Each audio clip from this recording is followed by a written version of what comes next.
ये सड़कें तो जनता के टैक्स के पैसे से बनी है, किसी के बाप के पैसे नहीं बनी है। ये जनता के पैसे से बनी है और ये जनता, ये जो गरीब जनता के टैक्स से बनी है।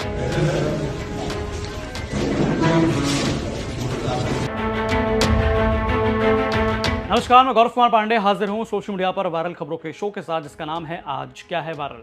सोशल मीडिया पर आज मेरठ की ये तस्वीर काफ़ी ज़्यादा वायरल है, जिसमें साफ तौर पर देखा जा सकता है कि एसएसपी मेरठ और इनके अलावा जो एएसपी यानी कि आज़ाद समाज पार्टी चंद्रशेखर आज़ाद की पार्टी के कुछ कार्यकर्ता जो हैं वो बाकायदा मिलने गए हैं एसएसपी साहब से, बाकायदा मिल भी रहे हैं और तस्वीरें अब इसे शेयर कर बसपा के तमाम समर्थक जो है वो सवाल खड़े कर रहे हैं सीधे चंद्रशेखर आज़ाद पर, क्योंकि चंद्रशेखर आज़ाद बाकायदा जिस दिन वहां पहुंचे थे उस दिन काफ़ी ज़्यादा जो है उन्होंने प्रमुख रूप से एसएसपी साहब को घेरा था और पुलिसिया कार्रवाई पर सवाल खड़े किए थे। कहा था कि इस प्रकार से कोई भी घटना जो है वो सहनीय नहीं है, बाकायदा इस पर कार्रवाई होनी चाहिए।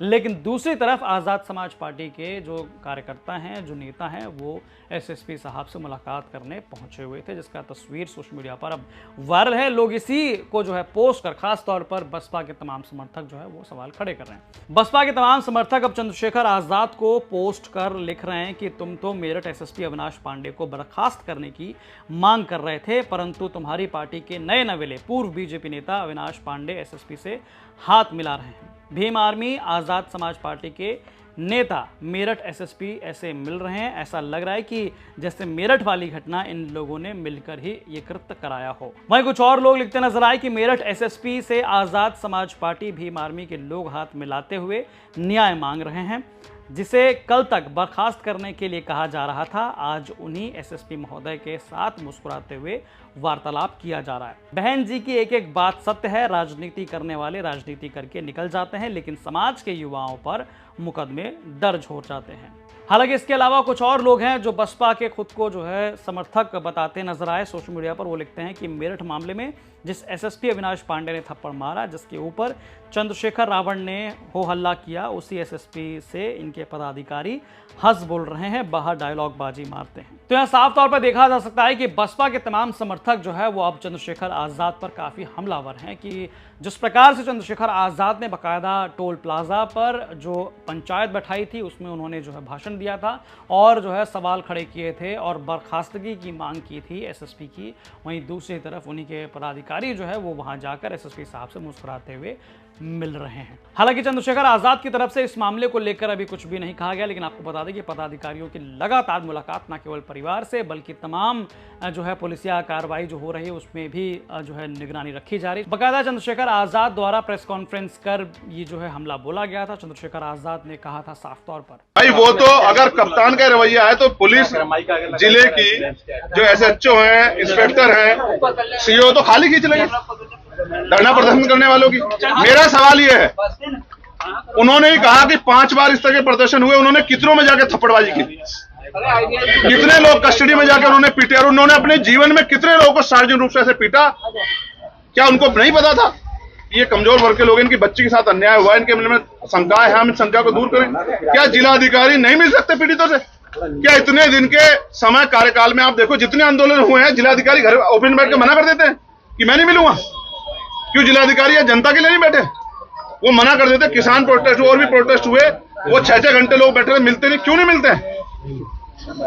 ऐसी क्या स्थिति है कि अधिकारी मिलना नहीं चाहता? जनता के अधिकारी नहीं है क्या? ये पुरानी सरकारें नहीं है, ये जो है ये भाजपा की सरकार है और ये दलित समाज के लोग सड़क पे बैठ गए। इनको जो क्योंकि भाषा शैली देखो आप, मानसिक रूप से तैयार थे। गंदी सड़क गंदी कर दी और इनके बाप की सड़क नहीं है। ये सड़कें तो जनता के टैक्स के पैसे से बनी है, किसी के बाप के पैसे नहीं बनी है। ये जनता के पैसे से बनी है और ये जनता, ये जो गरीब जनता के टैक्स से बनी है। इस तरह की भाषा शैली अवगत कराती है कि वो आदमी दबाव में था, उनको इससे करवाया गया, करा उन्होंने भी, वो भी बराबर के दोषी, उनको खेत प्रकट करना चाहिए। आपको बता दें कि चंद्रशेखर आज़ाद 10 तारीख को मेरठ पहुंचे थे। बाकायदा मेरठ में टोल प्लाजा पर ही उन्होंने महापंचायत बैठाई थी। बाकायदा पंचायत में उन्होंने जो है कई सारे सवाल खड़े किए थे और एसएसपी अविनाश पांडे की जो कार्रवाई थी 8 तारीख की यानी कि 8 जुलाई की, जिस प्रकार से वो प्रदर्शनकारियों पर लाठीचार्ज कर रहे थे, उसको लेकर भी चंद्रशेखर आजाद ने बेहद गंभीर सवाल खड़े किए थे।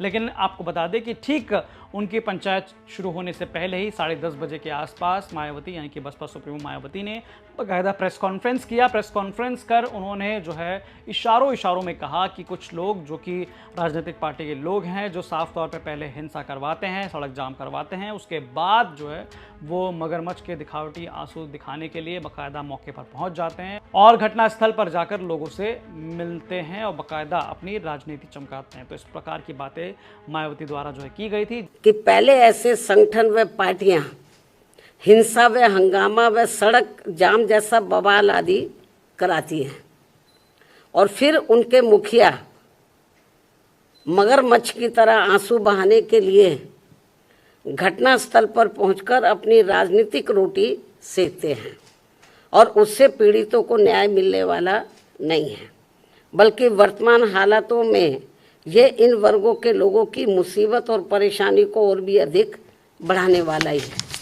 इसी बयान को लेकर जो है चंद्रशेखर आजाद ने भी हमला बोला था। बाकायदा मायावती को चंद्रशेखर आजाद ने कहा था कि साहब ये तो जो मगरमच्छ के आंसू बहाने, आप भी आओ ना मगरमच्छ के आंसू बहाने, आओ तो समाज के बीच में। और वो कह रहे हैं कि ऐसा है, ये आंदोलन वगैरह नहीं करने चाहिए, अगर वो निचली अदालत से न्यायालय में सर्वोच्च न्यायालय चला जाओ। तो हमारी बहनों की इस्मतें लूटे, उनको नोचा जाए, उन पर पेट्रोल छिड़क दिया जाए, उन पर तेजाब छिड़क दिया जाए, उनको मारा जाए, उनको मार के लटकाया जाए, उनके पैरों में कील ठोक दी जाए, तो हम ये तमाशा देखें कि कब 10 साल बाद न्याय मिलेगा और कब पुलिस कार्रवाई करे। किस तरह कार्रवाई करिए आप जानते हैं ना। तो हम भी हाथ पे आकर के बैठ जाए, न्याय की लड़ाई ना लड़े। आप समझते, ये वो हमें सिखाना चाहते हैं, ये नहीं सीखना चाहता मैं उनसे। मैं तो उनका सम्मान करता हूं, हमेशा करूंगा, लेकिन आज उन्होंने मेरे मन को ठेस पहुंचाई है। समाज देख रहा है, समाज फैसला करेगा कि कौन समाज के लिए लड़ रहा है और कौन समाज से सिर्फ वोट का रिश्ता रखता है, इसका फैसला समाज करेगा। तो यहाँ एक तरफ बसपा और एएसपी के बीच में वार पलटवार चल रहा था, वहीं दूसरी तरफ अब चंद्रशेखर आजाद के पदाधिकारी जो एसएसपी से मिलने गए थे, उनके वीडियो को लेकर बसपा समर्थक सोशल मीडिया पर तमाम तरीके की बातें लिख रहे हैं। हालांकि इस पर आपकी क्या राय है, हमें कमेंट करके जरूर बताएं। बाकी तमाम खबरों के लिए आप देखते रहें यूपी तक। धन्यवाद। पवन जी, एक बात होती है, क्या आपको कभी ऑफर नहीं आया बीजेपी की तरफ से? बहुत बार आया। कैसा आया? आया। क्या ऑफर आया? हमने बताया था राष्ट्रीय अध्यक्ष जी को। आया। किस तरह का ऑफर आया? मतलब सब आया, विधायक मंत्री सब आया। जानते हैं, ये भी घटना बता दें आपको, हम मेरे पिताजी, जैसे मैंने राजनीति शुरुआत की तो मेरे पिताजी कभी नहीं चाहते थे, लेकिन जब मैंने राजनीति में मैं प्रवेश कर गया, लखनऊ स्थित उपाध्यक्ष हो गया, तो ये भी बहुत महत्वपूर्ण घटना है। नेताजी का फैजाबाद आगमन था, तो मैंने कहा कि आपको मेरे घर चलना। कहे हाँ चलेंगे तुम्हारे घर। मैं जेल से छूट के आया था, वही मेरे ऊपर गैंगस्टर और सारे मुकदमे दर्ज हुए थे बहन जी की सरकार में, उसके बाद मैं छूट के आया था। तो मैंने कहा आपको मेरे घर चलना। कहे चलेंगे। नेताजी मेरे घर आए, अंगूरीबाग कॉलोनी में। मेरी माता जी ने खाना बनाया था। नेताजी ने, जो मेरी माता जी ने बनाया था, पूड़ी सब्जी, दही कचौड़ी, दही बड़ा जो था, सब खाया। नेताजी ने बैठ के पूरा आराम से सब खाया और खाने के बाद कहा कि और कुछ बना है? तो हमने मम्मी बुलाया अपनी माता जी को, तो उन्होंने पूछा क्या नाम है आपका? कहने मेरा नाम गीता। कहने बताइए कुछ और बना है? कहने जो बना था सब खिला दिया। फिर उन्होंने, मेरी माता जी ने कहा नेताजी से, ये पढ़ते लिखते नहीं है, क्या होगा इनका? नेताजी ने कहा पवन के कारण आज मुलायम सिंह यादव इस दरवाजे पर आए हैं और देखना वो एक दिन वो भी आएगा। आज मेरे आने पे डीएम कप्तान बाहर खड़े हैं, एक दिन पवन भी आगे जाएगा, डीएम कप्तान भी बाहर खड़े होंगे, पवन बड़ा आदमी नेता बनेगा। और मुझे नेताजी ने बनाया, उस स्थान पे पहुंचाया। ऐसे थे धरती पुत्र मुलायम सिंह यादव जी। तो उसी दिन से मेरी माता पिता, मेरे पूरा परिवार का एक लगाव है नेताजी के परिवार से। जब ये सब बातें आई कुछ लोगों ने कि भाजपा वाजपा ये सब, तो मेरे पिताजी ने तुरंत मुझको फोन किया, कहा जीवन में भूल न करना, जीवन में गलती न करना। ये चीजें मेरे पिताजी ने बहुत सख्ती से मुझसे बात कही थी, मैं बहुत ईमानदारी से आपसे कह रहा हूं।